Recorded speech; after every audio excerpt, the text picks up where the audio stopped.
muslimin yang dirahmati Allah sekalian, tajuk perbincangan kita ini ialah masih lagi bertema kepada Ma'al Hijrah 1442, Jati Imrah dan jejak sirah perjuangan Rasulullah SAW. Sebelum kita mulakan perbincangan lanjut, marilah kita mulakan dengan ayat Quran. A'udzubillahi minasyaitonirrajim. Innal ladzina amanu wa hajaru wa jahadu bi amrihim wa anfusihim fi sabilillah wal ladzina awaw wa nasru ulaika ba'dhum awliya'u ba'd wal ladzina amanu wa lam yahajiru ma lakum min walatihim min shay'in hatta yahajiru wa in istansarukum fid din fa alaykum an-nasru illa anakum min bainakum wa bainahum mithaqa wallahu bima ta'malun basir. Surah Al-Azim Al-Anfal. Sesungguhnya orang beriman serta berhijrah dan berjihad dengan harta dan jiwa mereka pada jalan Allah, dan mereka yang menolong membantu muhajirin yang berhijrah ke Madinah, mereka lah sebahagian daripada yang lain. Dan mereka yang beriman tetapi belum berhijrah, maka tiada sebarang perlindungan bagi mereka sehinggalah mereka berhijrah. Dan sekiranya mereka meminta kamu tentang pertolongan dalam urusan agama, maka wajib bagi kamu memberi pertolongan kecuali di antara kamu dan mereka ada perjanjian, dan Allah Maha melihat apa yang kamu lakukan. Setiap tahun kita mengingati perjuangan bagi Rasulullah, Hijrah 1442, dan hari ini kita nak lihat jejak Rasul, jejak sirah. Dan saya ingin berkongsi dengan tuan-tuan sekalian, ada satu kajian dilakukan oleh universiti di Arab Saudi yang diketuai oleh seorang pengkaji bernama Dr. Abdullah Al-Qadhi. Dia cuba trace kembali perjalanan Rasulullah daripada Mekah ke Madinah, dan dia telah petakan jalan ini dengan pertolongan Google Map menggunakan satelit, dan dia telah melukis dengan seberapa tepat perjalanan Rasulullah yang sebenarnya. Mengikut Dr. Abdullah Al-Qadhi, perjalanan ini mengambil masa 10 hari hijrah daripada Mekah ke Gua Thur, dan bagi Rasulullah bersama dengan sahabatnya Sayyidina Abu Bakar As-Siddiq berada di Gua Thur selama 3 malam. Kemudian daripada Gua Thur, baginda bersama dengan sahabatnya itu telah keluar dan berhijrah melampaui ataupun melepasi Gunung Ganang, padang pasir yang tandus selama 7 hari lagi, 7 malam. Dan tepat-tepat Rasulullah bermalam di tanda dan dicari, dan berdasarkan kepada kitab-kitab sirah, dan pengkaji ini menggunakan 20 kitab sirah yang terkenal, lalu melukis balik ataupun mengikuti balik jalan yang dimaksudkan tadi. Mengikut pengkaji, tempat Rasulullah bermalam namanya adalah Qira Al-Ghamim, Al-Juhfah, Wadi Laqaf, Birul Matlub, Arwaj, Wadi Rim, dan satu lagi tempat peringatan terakhir Rasulullah sebelum sampai ke Yathrib. Perjalanan ini perjalanan yang sangat sukar ketika waktu yang sangat panas, dan dikatakan hijrah berlaku pada ketika Rasulullah usianya 53 tahun dan bersamaan dengan 12 Rabiul Awal. Walaupun tarikh ini tidak disepakati, ada yang katakan Safar, tetapi tarikh 12 Rabiul Awal ini lebih disetujui di kalangan ahli sirah, yang bersama dengan 16 September 622 Masih. 16 September ialah hari sambutan Hari Malaysia di Malaysia, dan kita cuti hari itu, ya. Dan masa itu kalau kita lihat di suhu di kawasan hemisfer utara, selepas garis ke atas dan Arab Saudi, Semenanjung Arab berada di situ, suhu yang sangat panas, selalunya di antara 40 hingga 50 darjah Celsius. Dan perjalanan Rasulullah ini memang diplan ketika itu. Mengikut Abdullah Al-Qadhi, perjalanan ini Rasulullah keluar daripada rumah Khadijah ketika matahari zuhur. Maksudnya hari itu sangat panas, orang Quraisy tidak keluar rumah, jadi Rasulullah mengambil peluang untuk keluar daripada rumah Khadijah, rumah yang terakhir Rasulullah tinggal di Mekah, menuju ke rumah Sayyidina Abu Bakar, dan mereka berdua meneruskan perjalanan ke Gua Thur.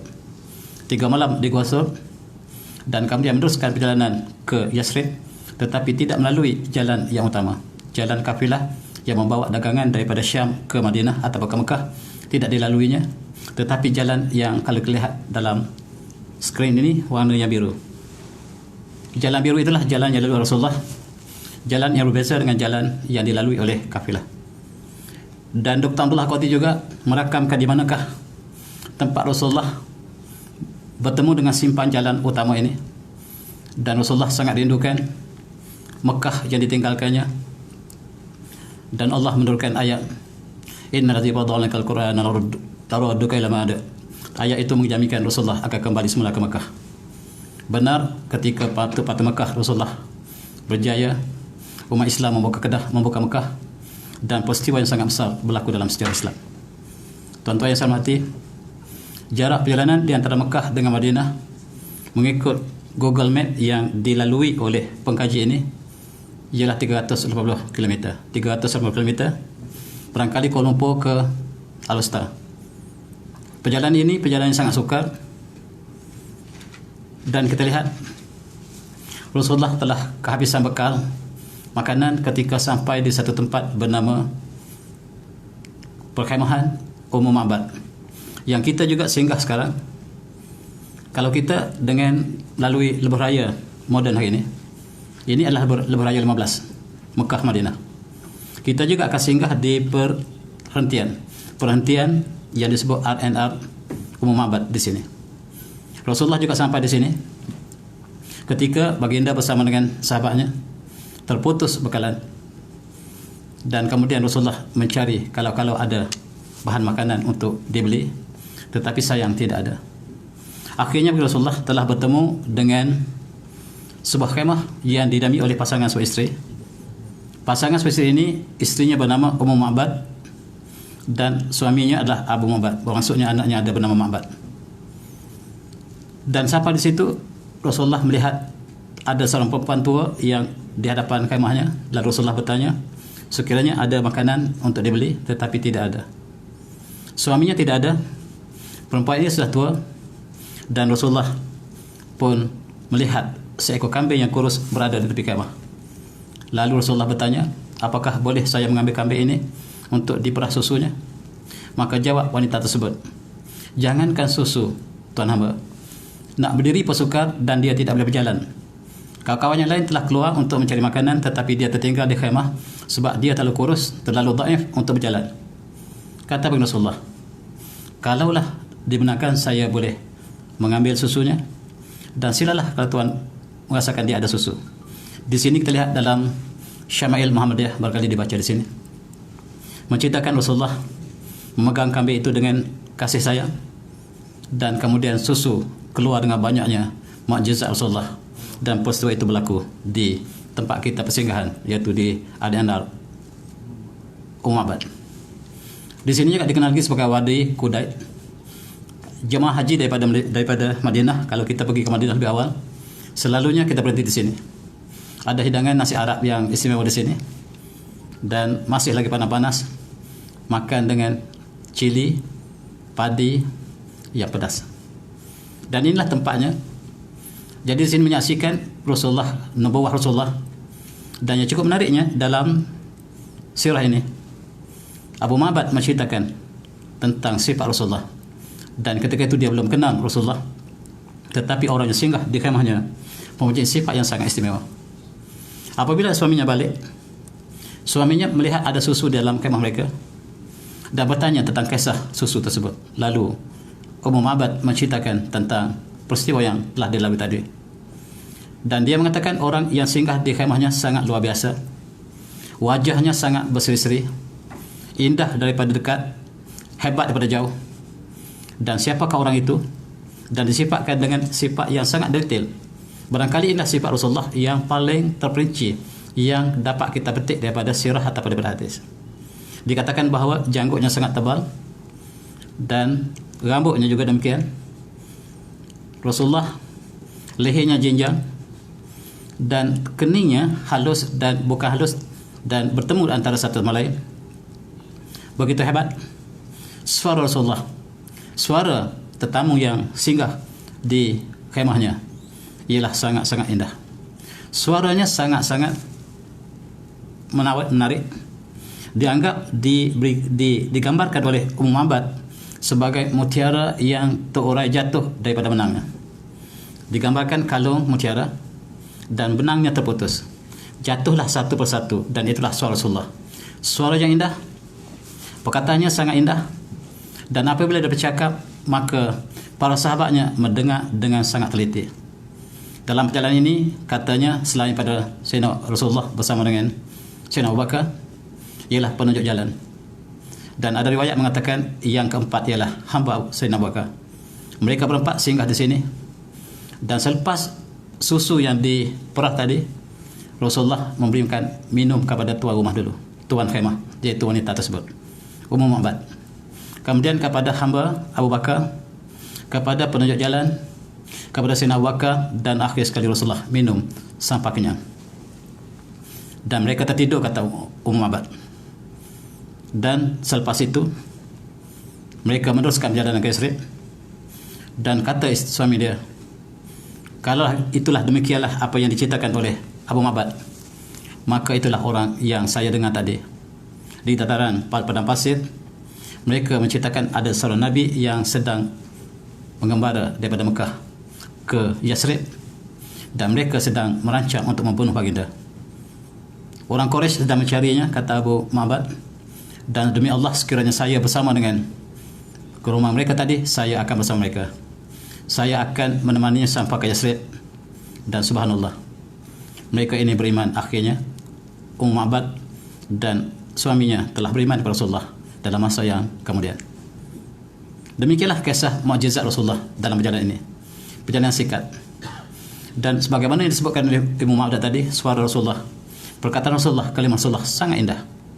Dan kita boleh perhatikan, Rasulullah sendiri menyatakan bahawa Allah mengenalikan kepada Rasulullah apa yang disebut sebagai jam'ul kalim, perkataan yang sangat singkat tetapi mempunyai maksud yang sangat luas. Umpamanya, kita boleh perhati dalam hadis-hadis Rasulullah, innamal amal binniyah. Itu hadis yang terkenal, innamal amal binniyah, tiga kalimah. Sesungguhnya setiap pekerjaan itu berdasar kepada niat. Ini meliputi seluruh ibadat kita, ibadat khusus dan ibadat umum. Dalam urusan harian kita juga, dia telah meliputi seluruh kehidupan kita. Innamal amal binniyah. Itulah kalimah yang singkat, mempunyai maksud yang sangat-sangat luas. Dan ini menggambarkan apa yang disebut oleh Ma'bad, orang yang singgah di rumah kita, dia cerita pada suami dia, orang yang sangat dihormati oleh sahabatnya. Setiap apabila dia bercakap, maka yang lain mendengar dengan teliti. Apabila dia suruh, akan segera dilakukan. Dan saya tidak pernah lihat orang yang lebih cantik daripada tetamu kita tadi, kata Ma'bad. Dan Ma'bad ini, tuan-tuan, Allah kurniakan usia panjang. Ketika Rasulullah singgah di kemahnya, dia telah tua, dan dia masih hidup ketika pemerintahan Sayyidina Utsman bin Affan. Maksudnya usianya sangat panjang. Begitu juga kambingnya, masih mengeluarkan susu dalam masa yang lama. Mukjizat Rasulullah, kambing yang tidak boleh berjalan, yang kurus, dan telah mengeluarkan susu yang banyak ketika Rasulullah bersama di kemah, dan kemudian terus mengeluarkan susu pada masa yang beberapa ketika selepas itu. Inilah mukjizat perjalanan hijrah yang kita sama-sama saksikan. Apabila sampai di Madinah, maka para muhajirin, bukan para Ansar, telah menunggu Rasulullah begitu lama. Katanya sudah 3 hari mereka menunggu, mengejar Rasulullah, sebab berita kedatangan Rasulullah telah sampai ke Madinah. Mereka yang bersetia Rasulullah dalam Baitul Aqabah di Mina, mereka lah di antara tonggak awal yang menanti Rasulullah. Dan mereka naik di atas pokok kurma, meninjau daripada jauh, dan jalan utama untuk masuk ke Madinah namanya Jalan Wada, Saniyatul Wada. Oleh sebab itu mereka jangkakan Rasulullah sampai ke Madinah melalui jalan ini. Dan kita bernasyid, Tala'al badru alaina min saniyatil wada. Dan muncullah bulan purnama ke atas kami daripada Jalan Wada, jalan selamat tinggal. Dan selepas mereka menunggu 3 hari, mereka melihat rombongan telah sampai. Ketika itu hari sangat panas, mereka tidak tahan untuk duduk menunggu Rasulullah, dan mereka kembali ke rumah masing-masing, dan keluar lagi pagi esok, menunjukkan bahawa suhu yang sangat panas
هذه الدعوة التامة والصلاة القائمة آت محمدا الوسيلة والفضيلة وابعثه مقاما محمودا الذي وعدته.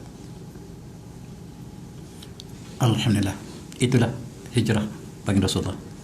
Suhunya ketika itu, kalau kita lihat dalam September, kalau kita buat simulasi sekarang, dialah hampir di antara 40 darjah hingga 50 darjah Celsius. Bahkan pernah 57 darjah pernah berlaku di Mekah, sehinggalah electricity putus seluruhnya di Masjidil Haram pada beberapa tahun lepas. Inilah perjalanan hijrah yang sangat panas. Di antara mereka yang menunggu Rasulullah ialah seorang pendeta Yahudi. Pendeta ini membaca tentang Rasulullah dalam kitab Taurah, dan dia juga sedang menunggu, dan dialah bernama Hushain bin Salam, yang kemudian yang ditukar nama oleh baginda Rasulullah dengan nama Abdullah bin Salam. Mengikut hadis yang diriwayatkan oleh Imam Ahmad, pada hari tersebut dia berada di atas pokok kelapa, pokok tamar dia, dan di bawahnya ada makciknya sedang menunggu dia di bawah. Makciknya mengatakan bahawa Nabi yang kamu tunggu itu telah sampai, dan dia segera turun daripada pokok tamarnya. Sebagaimana disebut dalam hadis ini, saya pun di antara datang untuk bertemu Nabi tersebut. Dan dia sebut dalam hadis ini, injafal nas alaihi, manusia bertumpu pada Rasul, wa qatu biman injafala. Falamma ra'aitu araftu anna al-wajha laysa biwajhi kadzdzab.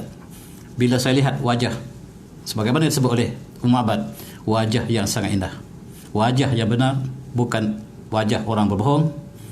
Dan dia pun, saya dengar Rasul bercakap kepada orang ramai, ayuhan nas, wahai manusia sekalian, sebarlah salam dari kamu, berilah makanan kepada orang yang perlukan, maka dan hubungilah silaturahim, solatlah waktu malam ketika manusia sedang tidur.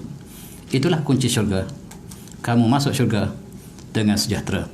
Dan saya dengar bagi Rasulullah bersabda demikian, dan saya sudah hampir pasti dialah Rasul. Tetapi kata Abdullah bin Salam, saya belum pasti sepenuhnya, sehinggalah saya mengukuhkan 3 soalan untuk dijawab. Sekiranya soalan ini dijawab dengan sempurna, maka saya mengetahui bahawa tidak ada orang yang dapat menjawab soalan ini kecuali seorang Rasul.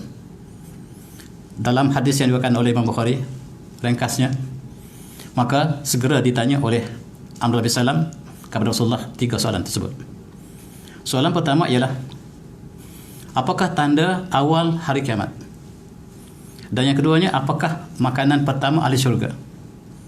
Dan yang ketiga, kenapakah kadang-kadang anak menyerupai ayah, kadang-kadang serupai ibu? Dan 3 soalan ini dijawab oleh Rasulullah. Baru saja Jibril memberitahu jawapan ketiga-tiganya. Jawab Rasulullah bahawa tanda pertama tentang hari kiamat ialah munculnya api di sebelah timur, manusia bergerak berhimpun di sebelah barat. Itu adalah tanda pertama hari kiamat. Dan adapun makanan yang pertama yang Allah hidangkan kepada ahli syurga ialah disebut di sini sebagai paziyadah kabihud, iaitu hatikan. Wallahu a'lam. Itulah makanan jawapan Rasulullah. Wa masyahbu, adapun anak serupa ayah ataupun serupa anak serupa ayah, wa iza sabaqa ma'rajal, sekiranya benih ayah lebih laju, nazan lil wadad, maka anak lebih cenderung pada ayah. Wa iza sabaqa mar'ah nazan lihi, dan sekiranya benih ibu lebih cepat, maka anak menyerupai ibunya. Perkataan sabaqah ini berlomba. Musabaqah ialah perlombaan. Dan itulah yang dijawab oleh Rasulullah, dan maka kata Abdullah bin Salam, asyhadu annaka Rasulullah, saya menyaksikan Tuhan hamba ialah Rasulullah. Dan bersama saya ada kaum orang Yahudi bersama saya. Mereka, sekiranya mereka mengetahui saya masuk Islam, maka mereka akan mengutuk saya. Dan Pak Rasulullah boleh menguji perkara ini. Panggillah mereka dan tanyalah siapakah saya dalam mereka. Maka Rasulullah bertanya kepada kumpulan Yahudi itu, siapakah Abdul Salam di kalangan kamu? Maka mereka menjawab bahawa dia adalah pemimpin kami, ulama kami, dan orang yang sangat berlimung dalam kami. Kami hormatinya. Dan Rasulullah bertanya, sekiranya dia telah masuk memeluk Islam, apakah yang kamu akan lakukan? Dan mereka menjawab, kami berlindung kepada Allah tentang perkara itu. Dan Abdullah bin Salam keluar daripada belakang Rasulullah dan mengucapkan syahadah, asyhadu an la ilaha illallah wa asyhadu anna Muhammadar Rasulullah. Dan kata Rasulullah, sekarang Abdullah bin Salam telah beriman, dan apakah kamu juga ikut mereka? Apakah pandangan kamu tentang Abdullah bin Salam? Mereka tidak beriman, dan mereka mengatakan Abdullah bin Salam ialah orang yang seburuk-buruk dalam kalangan kami, orang yang paling jahil, dan orang yang kami paling benci. Barangkali itulah jawaban untuk menggambarkan betapa mereka membenci Islam. Mereka menunggu Rasulullah begitu lama. Mereka datang ke Mekah, Bani Qainuqa, Bani Quraizah, untuk menunggu Nabi yang disebut dalam kitab mereka. Tetapi apabila Nabi diutuskan bukan daripada kalangan mereka, bukan daripada kaum Yahudi, tetapi daripada Arab Quraisy, mereka lah orang yang pertama menentangnya. Dan itulah sifat orang Yahudi. Maka kata Abdullah bin Salam kepada Rasulullah, apakah tidak benar apa yang saya sebutkan tadi ya Rasulullah, bahawa mereka lah kaum pendusta? Inilah kisah Yahudi pertama, keluarga Yahudi pertama yang memeluk Islam. Abdullah bin Salam segera kembali ke rumahnya dan minta supaya seluruh keluarganya memeluk Islam, termasuklah makciknya Khalidah yang duduk di bawah pokok tamar tadi. Mereka lah keluarga Yahudi pertama Islam yang disaksikan dalam sejarah hijrah bagi Rasulullah. Barangkali kita telah sebut tentang ini, tetapi kita lihat sekali lagi tentang soalan ketiga yang ditanya oleh Ibn Salam kepada Rasulullah, iaitu apakah sebab kadang-kadang anak serupa ayah, kadang-kadang serupa ibu. Kata Rasulullah, benih ayah dan ibu berlomba-lomba, siapa menang maka itulah rupanya anaknya. Ini dikaji oleh sebuah lajnah commission yang disebut sebagai Lajnah Al-Ijaz Al-Alami fil Quran was Sunnah, yang ditubuhkan oleh Arab Saudi, dan mereka melantik Syekh Majid Az-Zandani sebagai ketuanya. Lalu lajnah ini mengumpul saintis yang terbaik dunia, Muslim dan bukan Muslim, untuk mengkaji tentang soalan yang ketiga tadi. Dan mereka mendapati di antara pengkajinya adalah seorang doktor yang pakar dalam embriologi, iaitu Dr. Keith Moore, yang banyak menulis tentang embriologi. Bukunya menjadi rujukan dunia dalam bidang embriologi. Rupa-rupanya memang benar benih ayah dan ibu berlomba. Sabakah maksudnya berlomba, mendahului. Dan mengikut mereka, ayah dan ibu, laki dan perempuan, ada hubungan dengan kromosom yang paling asas kejadian manusia dalam sel yang paling asas dalam benih tersebut. Dan kromosom ini ada X, Y. Satu rupanya seperti X, satu lagi seperti Y. Ini rupanya sebenar. Sangat kompleks. Ini ialah kejadian manusia yang asal. Ayah ada sifat kromosom XY dan ibu ada XX saja. Jadi dalam konteks kajian embriologi yang dikaji oleh lajnah tersebut, sekiranya X kromosom X ayah mak bertemu dengan X ayah, maka anaknya lah perempuan. Sekiranya X ibu bertemu dengan Y ayah, anak yang dilahirkan insyaAllah lelaki. Itulah yang mereka ketahui selama ini. Tetapi bagaimanakah benih ibu boleh mengambil X atau Y? Itu satu misteri, sehinggalah mereka mendalami dalam lajnah dalam beberapa tahun yang lepas. Mereka cuba melihat lebih detail lagi, apakah faktor-faktor yang menyebabkan anak yang terhasil yang dilahirkan mempunyai kromosom XX ataupun XY. Lalu mereka melihat tentang ketika benih ibu dikeluarkan. Benih ibu dikeluarkan oleh ovari. Benihnya dipanggil ovum, dan dia akan keluar daripada ovari menuju ke rahim. Dan dia akan bersenyawa di antara rahim dengan ovari di dalam satu tiub. Disitulah tempat persenyawaan. Dan sekiranya dia sampai lebih awal di situ tempat persenyawaannya, benih ayah sampai lebih lewat, maka benih ibu mengeluarkan cas positif, dan dia menarik kromosom X ayah. Sebab kromosom X ayah casnya negatif, maka yang ditarik X, yang ibu adalah X, hasilnya adalah XX, maksudnya anak perempuan. Ini disebut oleh lajnah tersebut. Dan sekiranya benih ibu sampai lewat, dia membawa cas negatif dan dia menarik kromosom Y ayah. Jadi anak yang dilahirkan ialah mempunyai sifat XY, lelaki. Ini ialah sifat asas tentang jantina.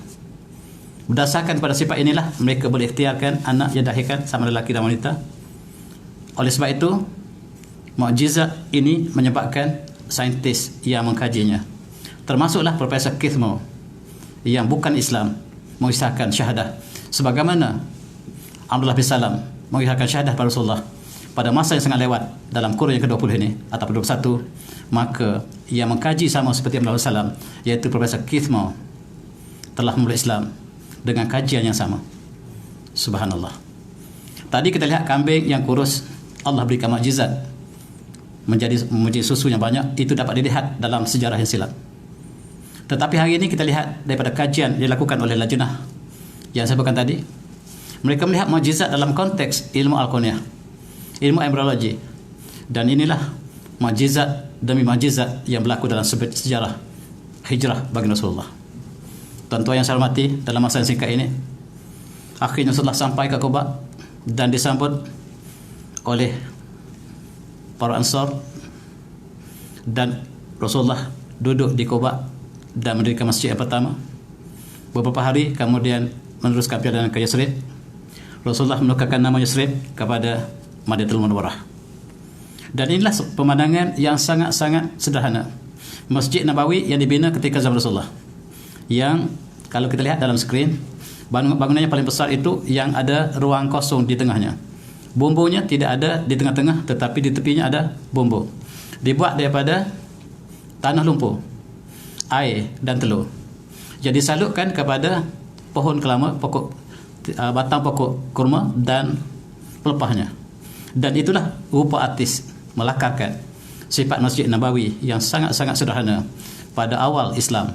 Maka di sinilah kita lihat zaman hijrah, zaman Madinah, zaman Madani bermula dengan pelaksanaan syariat Islam yang syamil. Di depannya rumah Abu Ayyub Al-Ansari, yang juga dalam sirah mengatakan dia bukan orang Madinah asal, bukan Yasrib asal. Dia bersama ayahnya datang ke sini untuk menunggu Rasul, sebagaimana orang Yahudi datang ke Madinah untuk menunggu Rasul, tetapi dia beriman, berbeza dengan sebahagian daripada orang Yahudi. Dan Rasulullah bermalam ataupun singgah dan tinggal di rumah Abu Ayyub Al-Ansari, tidak jauh daripada Masjid Nabawi. Dan itulah kisah cukup menarik. Dan rumah Rasulullah dibuat di samping Masjid Nabawi. Disitulah baginda Rasulullah telah wafat, di rumah Aisyah, dan dikebumikan, dimakamkan di tempat yang sama. Para anbiya apabila wafat tidak dibawa ke tempat lain lagi. Di tempat wafat itulah menjadi makamnya. Dan kita sekarang melawat hari ini di Masjid Nabawi yang cukup indah, juga pergi melawat tempat yang sama, masih lagi berdampingan dengan kubur Rasulullah. Dan rupa Masjid Nabawi cukup hebat lagi ni. Dan saya ingin berkongsi tentang Masjid Nabawi dan arkiteknya. Arkiteknya tidak dikenal ramai, tetapi dia sangat berjasa. Inilah arkitek Masjid Nabawi. Namanya Profesor Muhammad Kamal Ismail, orang Mesir. Dan dia mendapat PhD tahun 1956. Dia dapat 3 PhD, subhanallah. Tahun 1956, ketika orang Malaysia pun belum ada lagi keluar universiti. Dan kita lihat dia dapat 3 PhD daripada Universiti Perancis dalam bidang arkitek. Salah satu ijazahnya dalam Islamic Architecture. Dan dia diminta oleh kerajaan Saudi untuk menyediakan plan untuk 2 masjid, Masjid Nabawi dan Masjid Al-Haram. Ini tugas yang sangat besar yang dilakukan oleh profesor ini. Dia diminta untuk mencari satu bahan yang apabila panas dia kekal tidak panas, sejuk, untuk diletakkan depan Kaabah, untuk tempat mataf. Sebab apabila jemaah bertawaf, maka tempat itu sangat panas ketika tengah hari. Apakah ada bahan yang boleh digunakan untuk menggantikan tempat yang panas dengan bahan yang boleh dilalui ketika waktu tengah hari? Ketika dia melakukan PhD, dia mengetahui ada satu marble, jenis marble marmar yang ganjil sifatnya. Marmar ini namanya marmar Tarsus, marble Tarsus, yang ada di Pulau Tarsus di Greece. Dan dia mengatakan dalam kajiannya, Tarsus ini ataupun marble ini tidak ikut hukum fizik. Ketika paginya katalah suhunya 24 darjah Celsius, tengah hari pun 24 darjah Celsius, malam pun 24 darjah Celsius. Apakah yang berlaku? Saintis cuba mengkaji sifat yang ganjil ini, dan mereka cari tempat yang kedua, mereka belum temu. Dan mereka temui inilah gambarnya, gunung Tarsus yang mempunyai sifat tersebut. Lalu dibeli oleh kerajaan Arab Saudi melalui profesor tadi. Separuh gunung ini dibeli untuk Masjidil Haram, dibawa ke Masjidil Haram, dijadikan lantai untuk dataran Ka'bah. Itu sebab tuan-tuan tawaf ketika tengah hari dia masih sejuk. Tidak ada sistem pengejuk di bawahnya, tidak ada. Dan tidak ada air. Inilah rupanya ketika pembedaannya, pasir di bawahnya. Inilah pembedaannya. Marmar ini 5 cm, sama saiz dengan tempat kita bersujud. Tidak ada sistem penjejakan. Tetapi sifat marmar ini cukup ganjil. Apabila kena panas, dia tidak panas. Dia kekal suhu awalnya. Kenapa demikian? Saintis cuba mengkaji, dia mempunyai sifat untuk mengeluarkan suhu dan dia mengekalkan temperature dia sepanjang hari. Itulah yang kita saksikan. Benar, inilah yang menjadi lantai Masjidil Haram. Tetapi mereka sembunyikan rahsia ini sebab bimbang takut timbul kharafat. Sebab ramai orang ajam ke Mekah dibimbang ini akan menjadi fitnah apabila mereka melihat bahan ini tidak panas. Setiap bahan kalau kena panas, air panas, kayu panas, tetapi bahan ini tidak panas. Itulah ganjilnya. Maka selesailah seluruh Masjidil Haram menggunakan separuh gunung Tarsus. 15 tahun berlalu, dia dipanggil untuk membina Masjid Nabawi. Masjid Nabawi dibaiki kembali pada tahun 1988 tersilap saya, ketika Raja Fahad menjadi raja. Inilah binaan yang asal, yang sedang pembinaan. Lalu dia diminta oleh Raja Fahad untuk menggunakan bahan yang sama sebagaimana digunakan di Masjidil Haram. Dan inilah menimbulkan masalah sebab gunung Tarsus ini yang tinggal separuh lagi belum pasti masih wujud. Segera dia ke Greece, bertemu dengan syarikat gunung Tarsus, dapati bahawa telah habis. Dan dia sangat kecewa. Dia menceritakan, profesor ini menceritakan, saya menangis sebab sudah tidak ada lagi lah bahan untuk dijadikan masjid yang paling mulia di atas kaum bumi, iaitu Masjid Nabawi selepas Masjidil Haram. Apabila dia bertanya siapakah yang membelinya, diberitahu oleh syarikat ini 15 tahun telah dibeli, maksudnya telah habis dan telah digunakan untuk bangunan barangkali. Dia segera mencari syarikat yang membeli ini dengan harapan kalaulah dia gunakan untuk bangunan, dia minta untuk beli seluruh bangunan itu untuk diambilkan marble ini, sebab tidak ditemui tempat lain. Dan subhanallah, dia temui syarikat tersebut. Syarikat tersebut masih belum menggunakan sedikit pun marble ini, dan dia tidak tahu kenapakah dia membelinya. Lalu terjadilah dialog yang cukup indah ini. Dia keluarkan cek kepada syarikat ini, tuan, ambil cek yang saya berikan ini. Cek ini daripada kerajaan Saudi dan syarikat Ibn Laden, sebab Ibn Laden lah yang digunakan, yang diamanahkan untuk pembangunan Masjidil Haram dan Masjid Nabawi. Osama bin Laden, Abdul Wahab bin Laden dan bin Laden yang lain, mereka membina Masjidil Haram dan Masjid Nabawi tak ada kena-mengena dengan keganasan yang didakwa oleh sebahagian negara besar. Diberi cek, tuan tulislah berapa banyak pun tuan nak, sebab kami sangat perlu untuk Masjid Nabawi. Kata syarikat itu, kalau Masjid Nabawi saya bagi percuma, dan dibawa balik seluruhnya, maka inilah digunakan untuk Masjid Nabawi. Tahun 1990-91 saya sampai di sini untuk haji saya pertama, dan mereka sedang memasang sebahagian daripada marble. Saya tidak tahu itu marble Tarsus, tetapi itulah marble Tarsus yang setiap tiang pun digunakan marble yang sama. Tuan-tuan masuk dari sini, kalau tak ada aircon pun sejuk. Dan itulah sifat marble Tarsus yang cuba disembunyikan oleh kerajaan, sebab bimbang kalau seorang mengambil sebahagian satu keping daripada marble ini, tidak ada gantinya lagi. Gunung ini sudah habis. Profesor ini mengatakan Allah ciptakan gunung Tarsus untuk dua masjidnya yang paling mulia di atas muka bumi, Masjidil Haram dan Masjid Nabawi. Itulah kisah profesor ini yang telah meninggal beberapa tahun lepas ketika usianya mencapai 100 tahun tepat. Apabila dia diberikan gaji atau pembalasan ataupun upah yang banyak untuk masjid ini, kedua-duanya jutaan rial katanya, dia menolak sebab dia katakan akhizumal ala haramin asyarafaini wa di wajhi min rabbana fin. Itu logat orang Mesir cakap,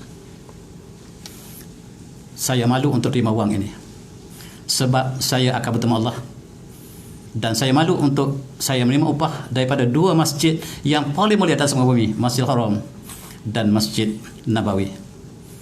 Dan tasus ataupun mabut tasus yang digunakan kedua masjid ini, Allah telah takdirkan gunung yang Allah ciptakan di Greece untuk menjadi dataran Kaabah dan juga untuk seluruh komponen di Masjid Nabawi. Subhanallah. Tuan-tuan yang saya hormati, apabila Rasulullah sampai ke Madinah, selain daripada mempersaudarakan antara golongan Muhajirin dan Ansar, dan untuk tanggungjawab sosial dengan masyarakat Madinah seluruhnya, masyarakat Yathrib, Rasulullah membuat satu perjanjian. Perjanjian ini dinamakan Sahifah Madinah. Sahifah ini mengandungi butir-butir pasal tentang tanggungjawab setiap penduduk terhadap negara ini, negara Madinah.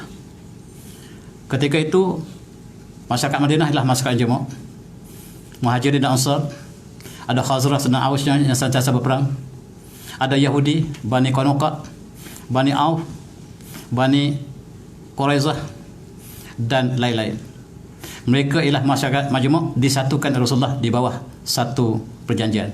Perjanjian ini dinamakan sebagai perjanjian Sahifah Madinah.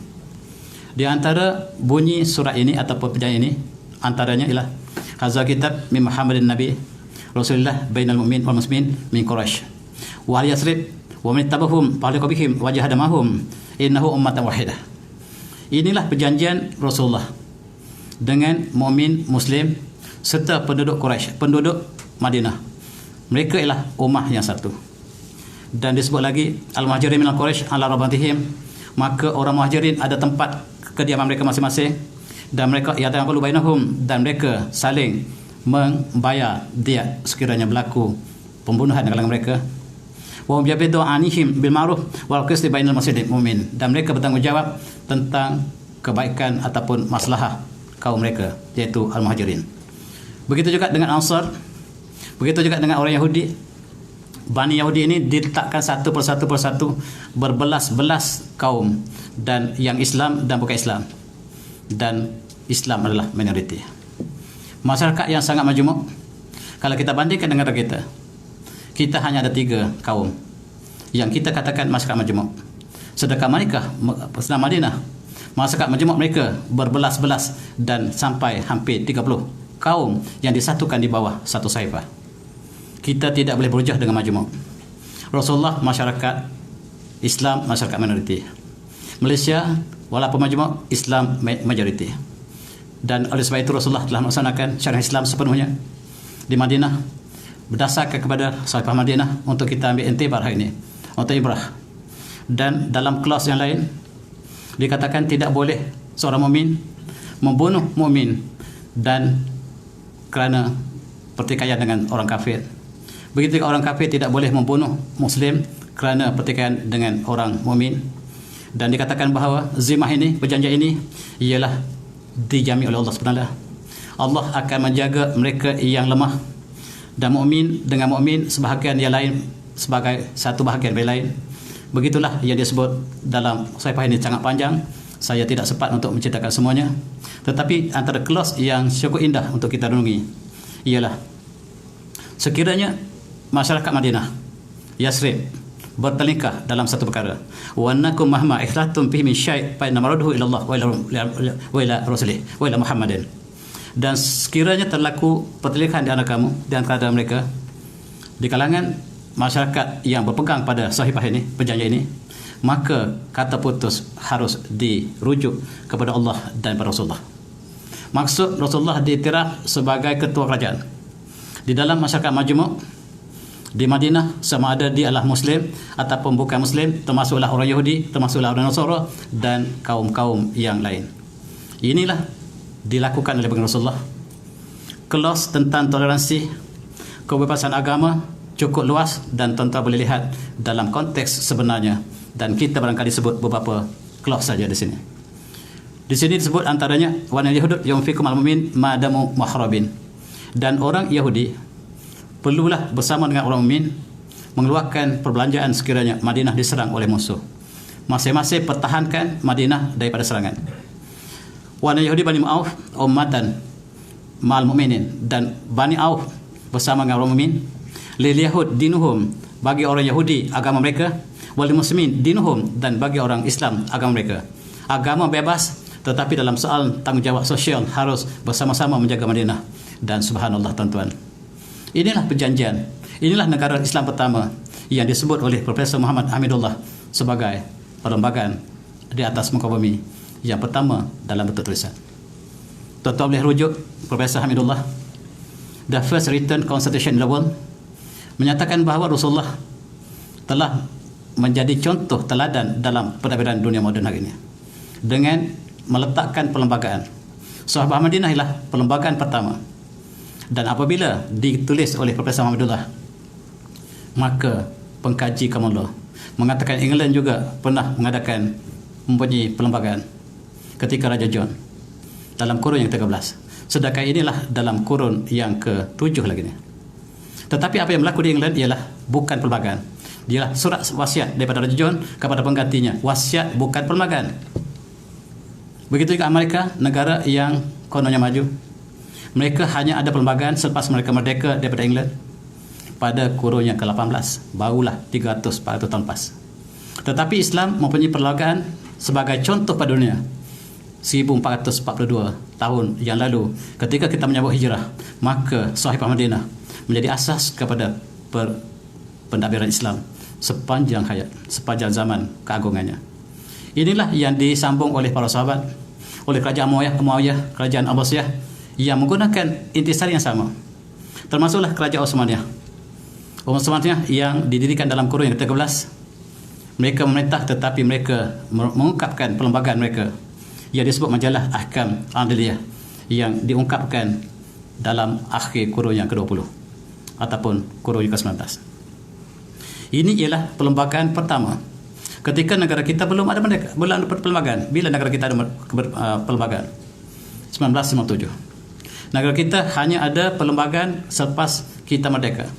Kita menyambut kemerdekaan 31 Ogos yang lepas, dan kita mengenang kembali perlembagaan yang kita ungkapkan ketika kita merdeka, dipetik daripada Sahih Madinah, walaupun dibawa oleh British, dan British kemudiannya meniru perlembagaan ini daripada Perancis ketika kerajaan Andalusia memerintah, maka perlembagaan daripada Spanyol dibawa ke Perancis dan didirikan oleh England, dan bila mereka menjajah kita, mereka juga meletakkan perlembagaan untuk kita merdeka, walaupun mereka tidak sebut bahawa asal usul perlembagaan daripada Sahih Madinah, mereka tidak pernah sebut demikian.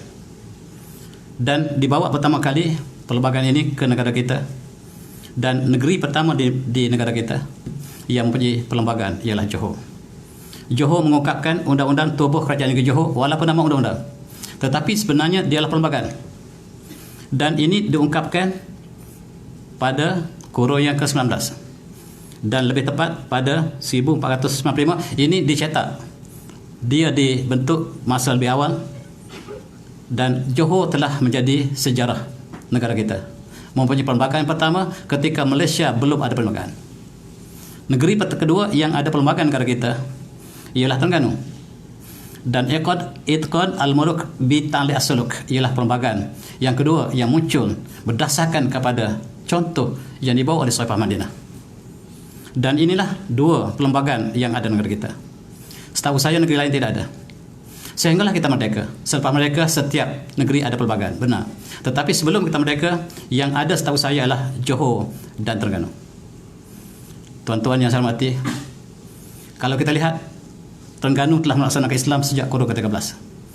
Batu bersurat yang kita temui menyaksikan bahawa Islam telah digunakan oleh penduduk asal di situ, dan mempunyai cita-cita ataupun mempunyai ciri yang dipetik daripada kitab-kitab fiqh yang asalnya berasal daripada masa Madinah. Begitu juga kita lihat undang-undang Konun Melaka yang diungkapkan dalam Kurun yang 16, menunjukkan negara ini sudah mempunyai undang-undang yang tertulis. British datang ke sini mendakwa bahawa kita tidak ada undang.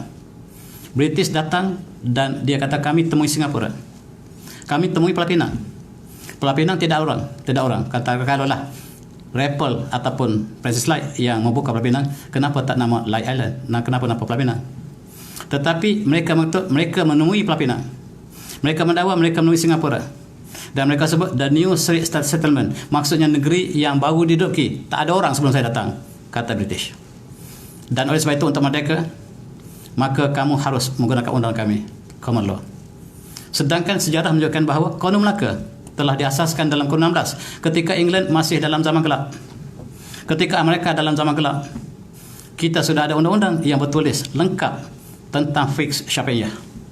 Dan tuan-tuan, bukan sahaja undang Melaka, undang hukum Kelanu, tetapi kita ada undang-undang Laut Melaka, undang-undang Harabah, undang-undang Lanun, undang-undang pencerobohan dari lautan. Ini semuanya telah ada di Melaka sebagai bukti sejarah bahawa kita telah ada undang-undang yang berdaulat.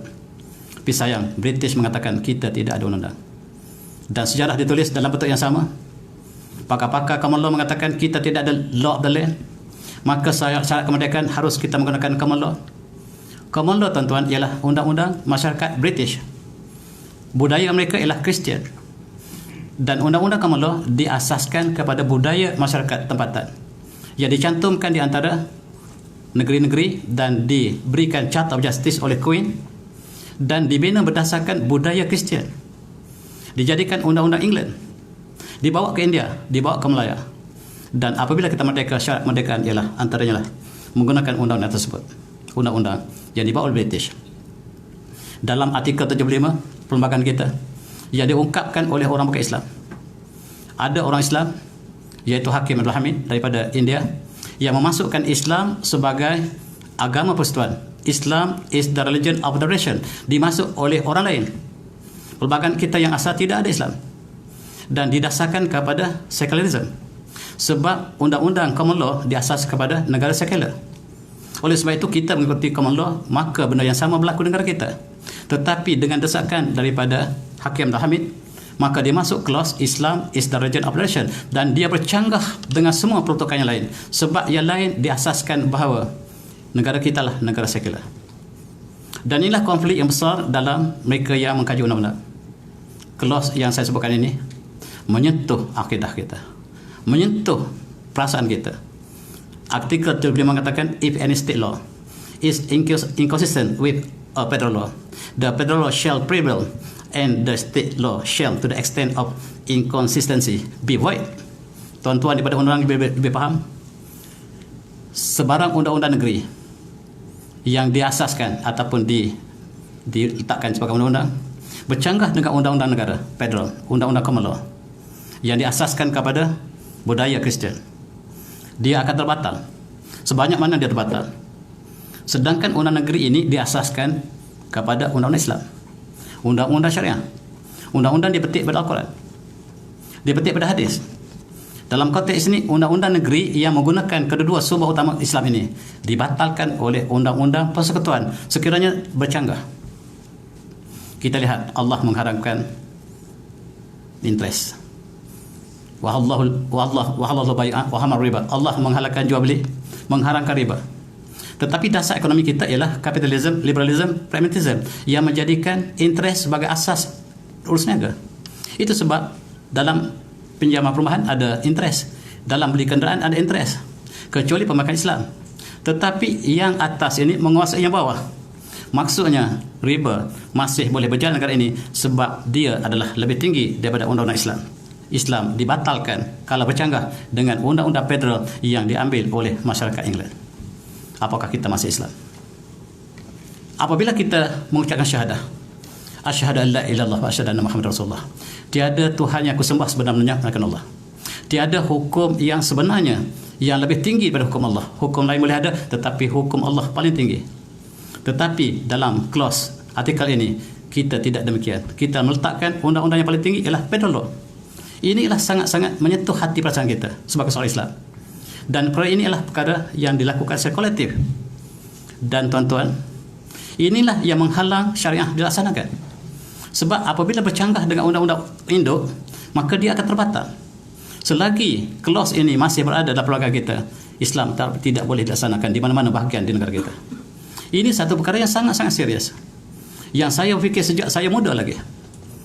Dan inilah tanggungjawab kita sebagai seorang Islam, bahawa mereka menafikan bahawa negara kita pernah ada perundang Islam. Itu sebab mereka mengatakan undang-undang yang asal tidak ada undang bertulis tertentangkan, sedangkan undang-undang Melaka dilaksanakan kurun 16. Ketika England belum maju, ketika England masih zaman gelap, kita sudah ada undang Melaka.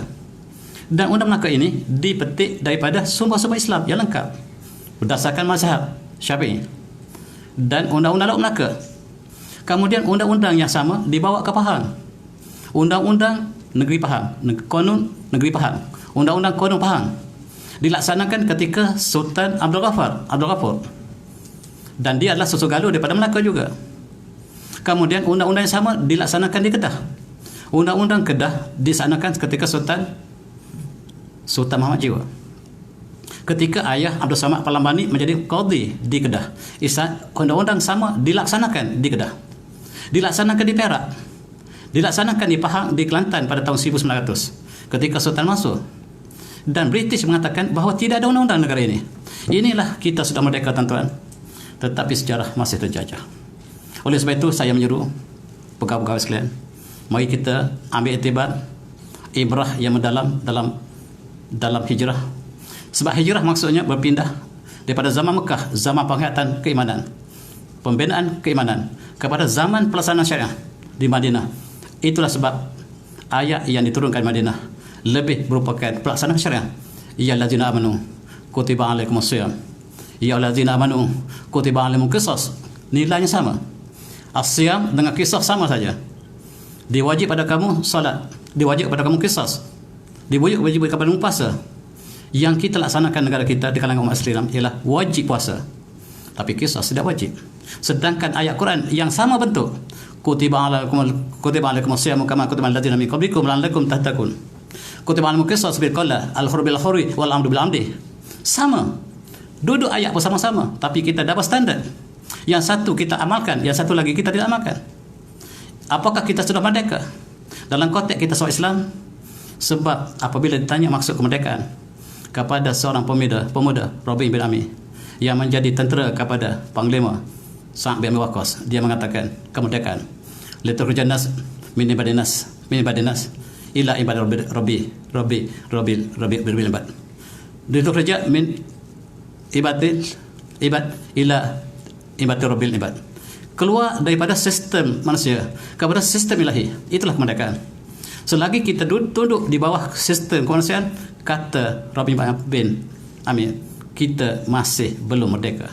Merdeka apabila kita telah bebas daripada sistem manusia dan kita kembali kepada sistem Allah yang hanif, yang mulia. Dan itulah maksud kemerdekaan. Dan saya tidak boleh pergi lebih jauh lagi, tuan-tuan. Marilah kita sama-sama fikirkan apa yang berlaku dalam kuliah kita hari ini. Dan saya dengan rendah hati minta maaf kalaulah tersinggung perasaan, dan saya sudahi dengan wabillahi taufiq. Assalamualaikum warahmatullahi wabarakatuh. Tasbih suara